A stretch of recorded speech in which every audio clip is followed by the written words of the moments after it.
Monday, August 27th, 2018. I'd like to call the business meeting of the New York State Board of Parole to order. And we'll begin with our roll call with Commissioner Drake, please. Commissioner Titus Drake, present. Eric Berliner, Commissioner, present. Ellen Alexander, present. Jackie Kiley, Council to the Board, present. Tina Stanford, Chairwoman, present. W. William Smith, Commissioner, present. Commissioner E. Franklin, present. Mark Parole, present. Charles Davis, Commissioner, present. Also present from the Board of Parole staff. Lorraine Morris. And from the Department of Corrections. Laura And welcome to the members of the public who are joined us here today.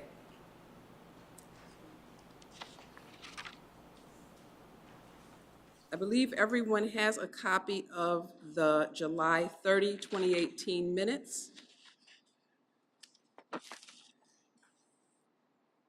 Perhaps you've taken an opportunity already to review them. If you need a few more moments, someone let me know. Hearing no request for a little more time, is there a motion with regard to the minutes?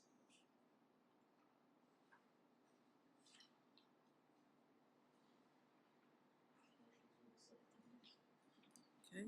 Is there a second of the members who were present in July?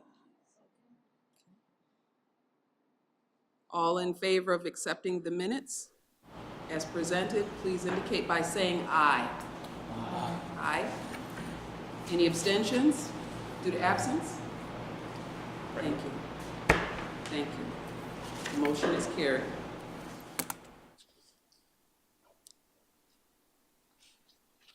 In terms of our old business, we've enjoyed at least 2 successful trainings since our last board business meeting. I think everyone will join me in agreeing that the information that we received was very useful. We met some of you for the first time, members of the Department of Corrections and Community Supervision's mental health staff that oversee the department's work in caring for those who have mental health issues within DOC's custody. So I thank you for your attendance to that. We don't have any training scheduled to share with you today, but we'll probably pick back up in earnest maybe before the end of September. And of course, I'll try to get you as much advance notice as possible. And as you know, we try to plan our trainings for days when we're not scheduled to conduct interviews across the state. So I really appreciate the fact that everyone is in their home office on those training days, which is important for us to get better at doing the work we do. I want to make sure I have an accurate listing of who is in our various subcommittees and who has stepped up to co-chair those committees. It's my feeling that each committee should have 2 co-chairs. That way business can continue if people are unable to be on calls, and the committees can meet on their own in between our board business meeting. So I know we're missing several of our members who have, some of them are co-chairs of the committees. But if I just read them, if you would speak up if you have already agreed to be a co-chair and have interest in being a member, then the record of this meeting will reflect that, hopefully. So with respect to research, I know that Commissioner Shapiro is a co-chair. Who is co-chair with her of that committee? Anyone that's here? I guess in practice I have been. I would say so. You definitely have been an active and contributing member to that committee. Are there any other members besides the 2 co-chairs, Commissioner Berliner and Commissioner Shapiro? Okay, well, ex officio, Kathy and I are members of everybody's committee. We join you on your calls as often as we can. So we know that committee has at least 4 people going forward. And there isn't any project underway right now, I don't believe, that the committee has to share. The Legislative Committee, again, Commissioner Agostini is a co-chair. Um, She's not here with us today. Is anyone identified themselves as a co-chair with her of the Legislative Committee? I think I was, but she does all the work. I'm co-chair. Well, in her absence, say for example, the committee wanted to meet this week, Yes. you could call a meeting, and, so would you mind if we put you down as I think co-chair? the committee exists of her and I. So Okay. if she was absent, I wouldn't be able to call a meeting.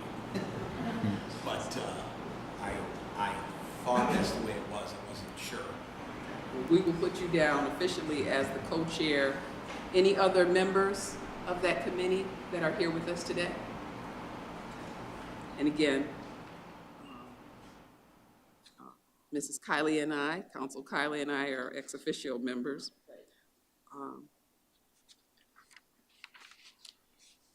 Training. If I'm not mistaken, Commissioner Smith and Commissioner Alexander are our fine co-chairs. Are there any other members of the training committee present today? Okay. All right, Bridge the Gap. I think that probably has a huge membership among us here today.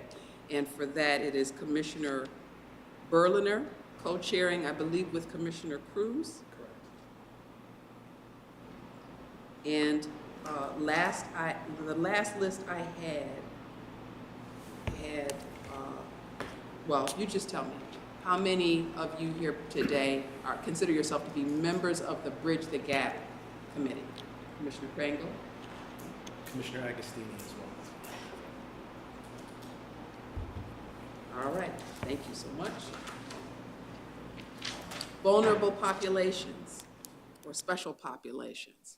Our co-chairs are Commissioners Drake and Davis. Any other members of that committee? I believe Commissioner Shapiro at one time was an interested member. Yes. And Commissioner Berliner. Okay. Anyone else? All right. Did I get them all? I think I did. I consider you all to be ex officio members of the accreditation committee.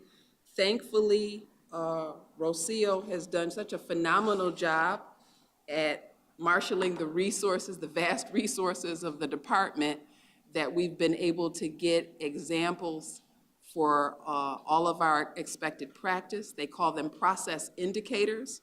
You have the expected practice, which is the standard that the American Correctional Association requires of paroling authorities. Then you have the protocol, which is usually the legislation that establishes that you follow the expected practice. And then you have the process indicators, which is evidentiary proof, usually in the form of some document, that you follow the standard for each of the 3 years that we will be audited for.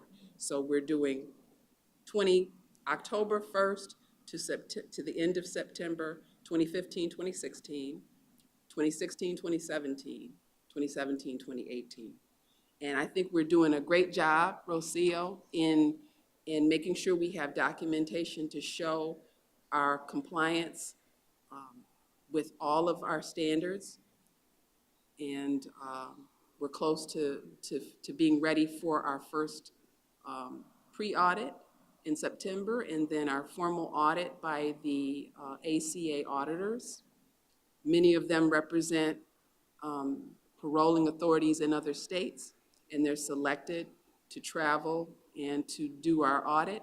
And then the formal review of that audit happens in January of 2019. And hopefully I'll be able to be on hand to answer the accreditation committee's questions that they have based on the audit.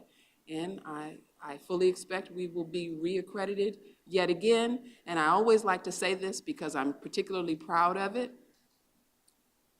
New York State was the first paroling authority accredited by the ACA. And again, we've maintained our accreditation throughout the years. And I think we have survived, I want to say, at least 4 up to now since we were first accredited. It could be more than that, but I'm sure it's at least 4. So I'm very proud of that. It's a distinction that the Board of Parole has proudly maintained since we became an accredited member. All right.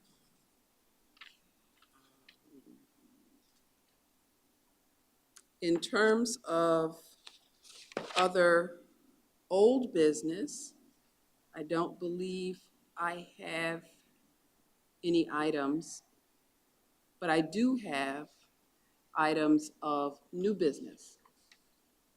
As promised, as we're trying to transition old Division of Parole policy and procedure manual items into new Department of Corrections and Community Supervision Board of Parole directives, we're constantly looking back to look forward. And so I have 2 policy and procedure manual items that I would like your consideration for today. And then at some point in the future, we will endeavor to turn these into directives. But we need to review these and see if it is still this board's will that these be our policies. The first I'm going to review with you is visits to correctional facilities. And I'll just read it for the record. This manual item is to provide guidance to the parole board regarding the requirement that they visit correctional facilities at least once every year. Every member of the Board of Parole shall visit a correctional facility at least once every year. The purpose of such visit shall be for meeting with both staff and inmates so that there can be an exchange of information about programs, institutional operations, and parole policies and procedures. Are there any questions about this policy? And if there are none, do I have a motion to accept this as our policy with respect to visits to correctional facilities? Okay. So moved by Commissioner Smith. Is there a second? Second by Commissioner Drake first. All in favor, please indicate by saying aye. Aye. Any nays? Any abstentions? Okay, thank you. That is our confirmed policy. The next, then, is meetings with state corrections officials. This manual item is to provide guidance to the parole board regarding the requirement that a member thereof meet with both state corrections officials, excuse me, I found a typo, meet with state corrections officials, no both, on a semi-annual or annual basis. The chairperson of the Board of Parole or a member thereof designated by him or her shall meet semi-annually with the Commissioner of the New York State Department of Correctional Services and Community Supervision or his or her designee. The purpose of such meeting shall be to foster the cooperation of programs and joint endeavors, as well as the establishment of protocols to implement and assess such programs and joint endeavors. Are there any questions about the policy regarding meeting with state corrections officials? I heard you what the fan is on, so I'm not sure if did you say coordination or cooperation? Coordination of I like programs. to say cooperation.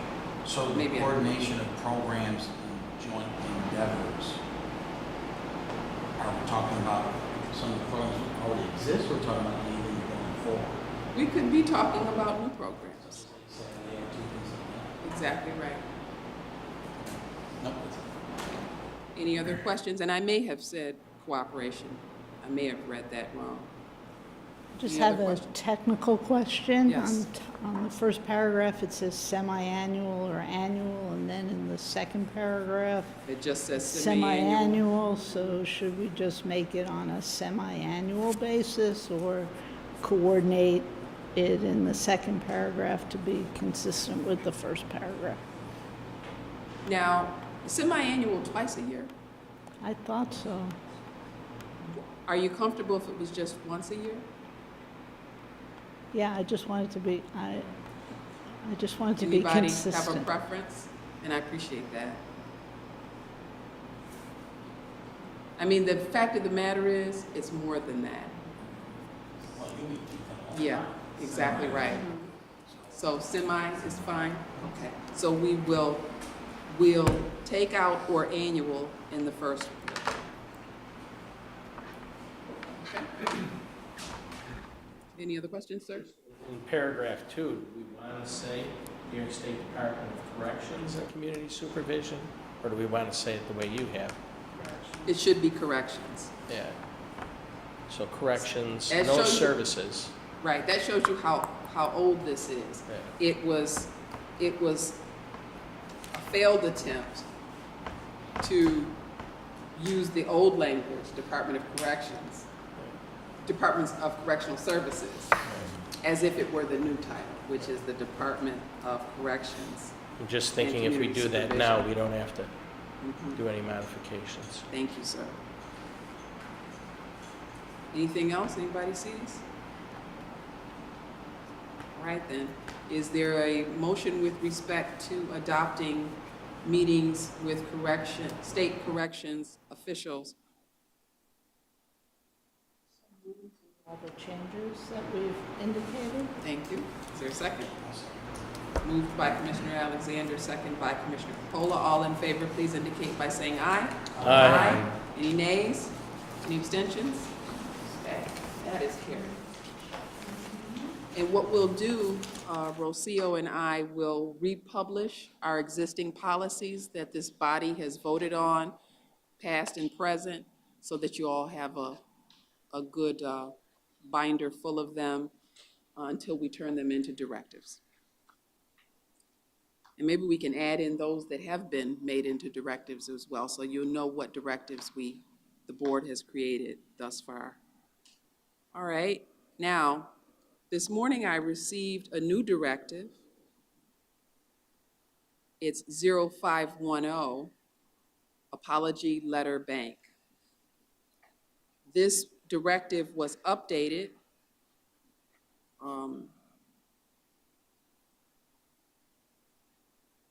it references another directive, number 4422, Inmate Correspondence Program. It was developed in cooperation with the Director of the Office of Victim Assistance for the Department of Corrections, and it is signed by Acting Commissioner Anthony J. Annucci. And Director Kopash wanted to share it with the board because obviously this is something that we all come in contact with on occasion during our interviews with the men and women who are incarcerated and being interviewed by the Board of Parole. We know that there is this bank where men and women can submit apology letters. This directive describes what happens with those letters. And so she wanted to make sure that you all knew what the new directive outlines as the practice. As I understand it, probably one of the most significant things to be added to this version of the Apology Letter Bank Directive is in section 4 and in section 5.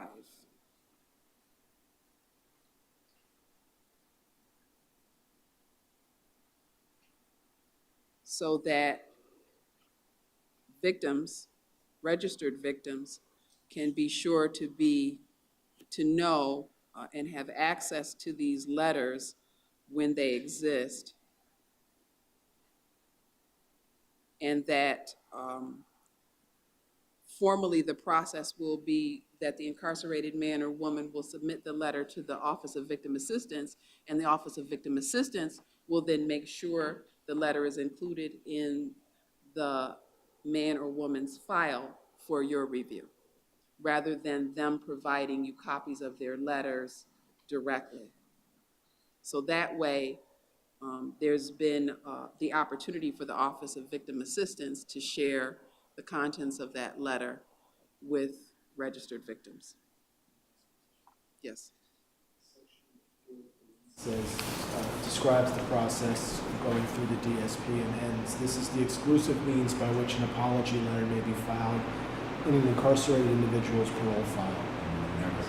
Should we take that to mean that we should not be accepting those letters at interviews directly from the person we're interviewing?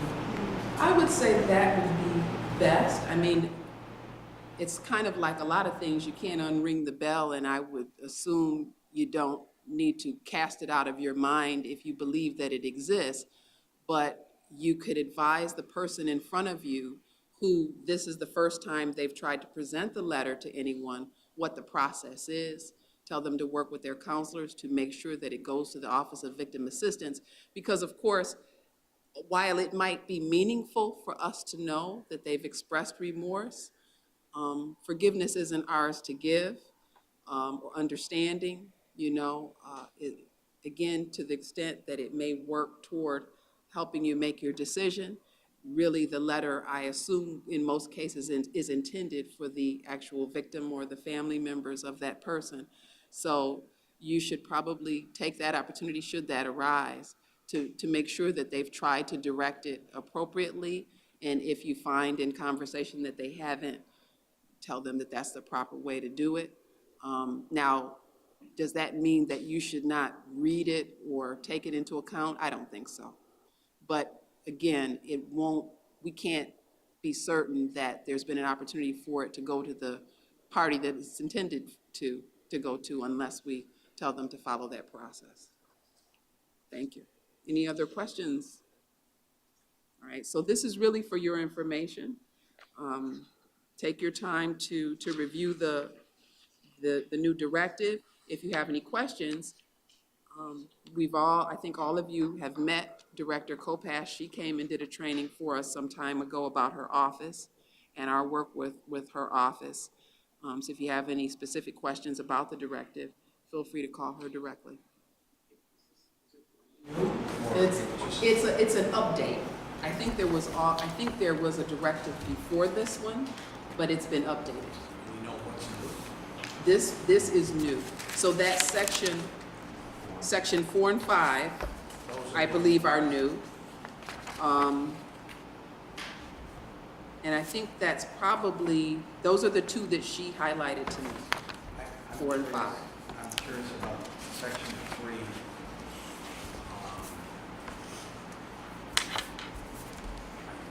Which letter?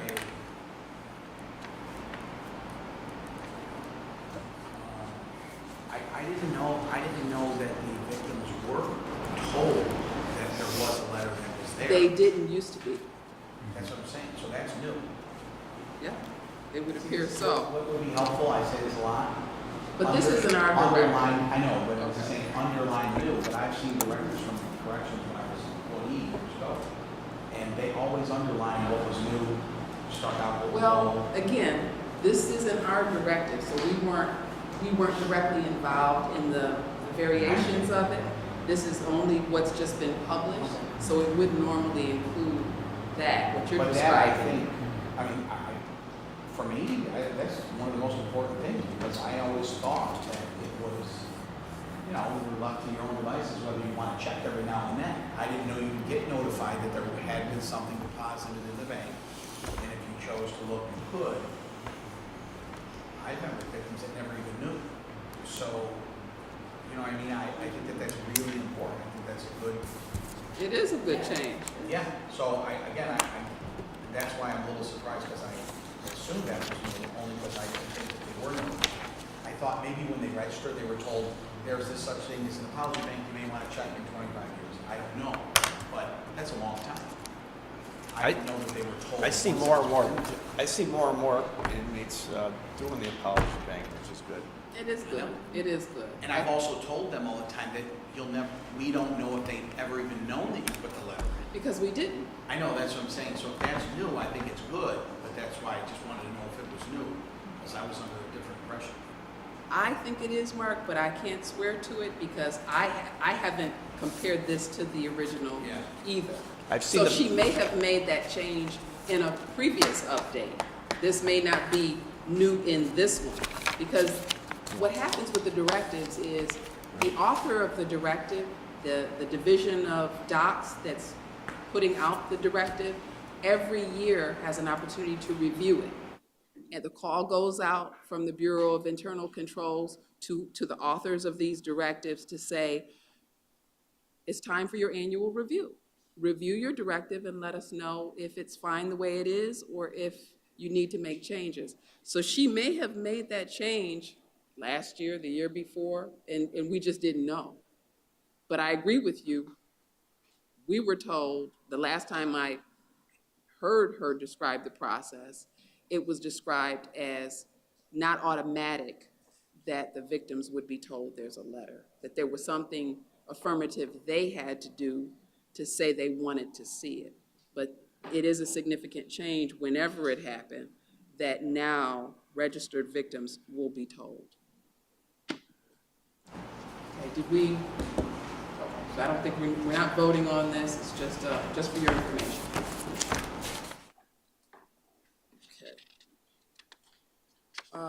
I don't have any other items of new business for the public record. Is there anything else that anyone wants to put in as an item of new business? So we'll move forward, correspondence, announcements, and invitations. I don't have any presently to share before our next board meeting, but I did want to take just a moment to sincerely thank you. We all know that this is not an easy job. Even those of you who are only just shy of a year of service on this job know that it is a difficult and trying job. But I want to thank you for not heading for the door once you realize just how demanding it is, demanding mentally, demanding emotionally, demanding physically. I want to thank you for sticking it out. I want to thank the senior members, the members who were here when I got here, who are present today, for doing the same, for staying around so that I could learn from you and work with you and see how this is done when it's done exceptionally well. I want to thank you for being professional and compassionate, even when people are not compassionate toward you. I want to thank you for being professional when you are personally attacked and not taking that out on the men and women whose future is in your hands, for being thick-skinned and consummate professionals. I want to thank you for following the law as best you can each and every time with each and every interview. We all know that we are subject to the possibility that if someone isn't satisfied with our decision, they can appeal it. And I am satisfied that the Supreme Courts and the appellate courts around this state look very closely at all of your decisions. And if in fact an appeal has been made and administratively our counsel recommend that we could have done it better or that we did it according to the law, and the person who's made the appeal disagrees and takes it to a higher court, that those courts will review it carefully, and when they have said that we can do it better, again, you take that professionally, and then you proceed to do better. So I thank you for that. I thank you for that. I know that you are all doing your level best to always follow the law, and that if we have been found in any way infirm in that, we leave that to the courts to decide. But barring that, if no court has decided that anyone's done anything that they could have done better, and therefore giving another person an opportunity for another interview, then I am satisfied that you always follow the law. And I want to thank you for that. So I have nothing further to add to this public meeting. And so I would be happy to entertain a motion to enter into executive session to speak about items of litigation with our counsel. Is there something you wanted to, oh, you're moving? And at the end of that, to adjourn our meeting. So that is moved by Commissioner Coppola. Is there a second? Second by Commissioner Berliner. All in favor, please indicate by saying aye. Aye. Okay, thank you very much. We are in executive session. Thank you, ladies and gentlemen, for coming, joining us today.